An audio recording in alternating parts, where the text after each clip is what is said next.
Salut tout le monde, bienvenue dans cette vidéo. Aujourd'hui on va voir les 5 points importants à vérifier avant de vous abonner ou de suivre un tipster. Allez, on voit ça tout de suite dans la vidéo.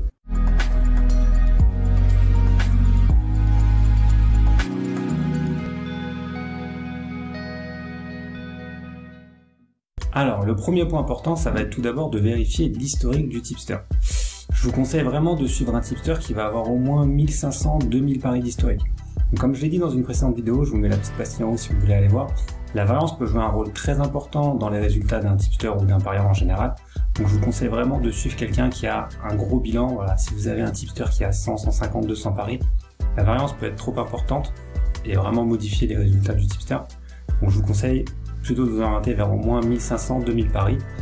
Et ce curseur va être plus ou moins élevé en fonction de la cote moyenne. Si vous avez un tipster qui a une cote moyenne de 1,20, là vous pouvez descendre un peu et aller peut-être sur du 800, 1000 paris. Par contre, si c'est un tipster qui a une cote moyenne de 3, 3,50 ou plus, là je vous conseille même d'augmenter et plus de partir, avoir peut-être du 2, 3000 paris d'historique. Deuxième point important à vérifier, ça va être les bookmakers qu'utilise votre tipster.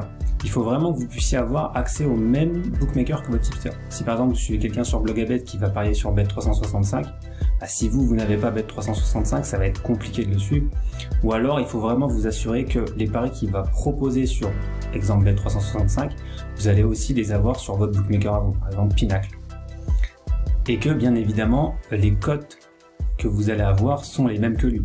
Si vous avez quelque chose à 1,80 sur Bet365 et vous retrouvez le même pari sur Pinacle mais que la cote est à 1,65 à 70, évidemment là je vous conseille fortement de suivre un tipster qui pourrait avoir ce type de problème. Parce qu'en fait cette différence de cote sur le long terme peut vraiment vous amener un bilan négatif alors que votre tipster aura un bilan positif.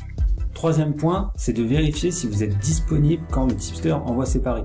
Forcément, si le tipster envoie des paris à minuit, 1h du matin et que vous dormez et que vous ne pouvez pas prendre les paris ou alors vous les prenez le lendemain, ça va être très compliqué. Mais surtout, en fait, même s'il envoie ses paris à 15h, 16h et que vous êtes au travail et que vous n'avez pas la possibilité de prendre les paris avant 17, 18, 19h, faites attention parce que là, si votre tipster est bon, vous vous exposez à des chutes de cote. Et là, pareil, si vous prenez un 80 alors que lui a envoyé 2 heures avant un 90, sur le long terme, ça va se voir sur le bilan et vous aurez peut-être quelque chose de négatif alors que lui sera dans le positif. Quatrième point à surveiller, ça va être sa gestion de mise. Voilà, faites attention, regardez bien si le tipster n'a pas entre guillemets des folies à miser du 10, 15, 20% de sa bankroll sur certains paris. Bon, évidemment, si son bilan est entièrement à 10-15%, je vous déconseille de le suivre, ou en tout cas je vous déconseille de miser avec cette hauteur de bankroll, de pourcentage. Et surtout faites attention, si la majorité de ces paris est à 1%, et puis que vous avez quelques paris à 10-15% qui, entre guillemets, grâce à ces paris, le font passer de gagnant à perdant, enfin de positif à négatif. Donc, pensez bien à vérifier les mises, qu'il n'y ait pas quelque chose d'anormal dans sa gestion de mise. Enfin, cinquième point, demandez-vous si vous décidez de suivre un tipster qui a des cotes assez hautes, du 2,50, du 3, si vous allez être à l'aise psychologiquement avec cette hauteur de cote. Forcément, qui dit cote très haute, dit aussi des, entre guillemets, des séries de paris perdants qui peuvent être très longues, du 15-20 parfois. Donc demandez-vous en fait si psychologiquement vous allez être à l'aise avec ça.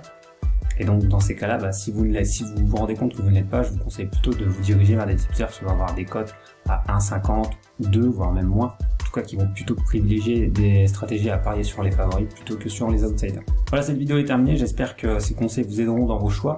Et surtout, enfin, lorsque vous avez en fait décidé de suivre un tipster, pensez toujours à une période d'essai. Suivez-le avec des petites mises pendant peut-être 1, 2 ou 3 mois pour voir si vous ne subissez pas des chutes de cote ou des choses un petit peu que vous auriez peut-être oublié de vérifier. C'est toujours bien de tester un tipster pendant un laps de temps avant de vraiment vous décider à miser votre mise back. Voilà, c'est tout pour cette vidéo. Comme d'habitude, n'hésitez pas à vous abonner, laisser un petit commentaire, un pouce bleu, et puis moi je vous dis à la semaine prochaine. Salut tout le monde!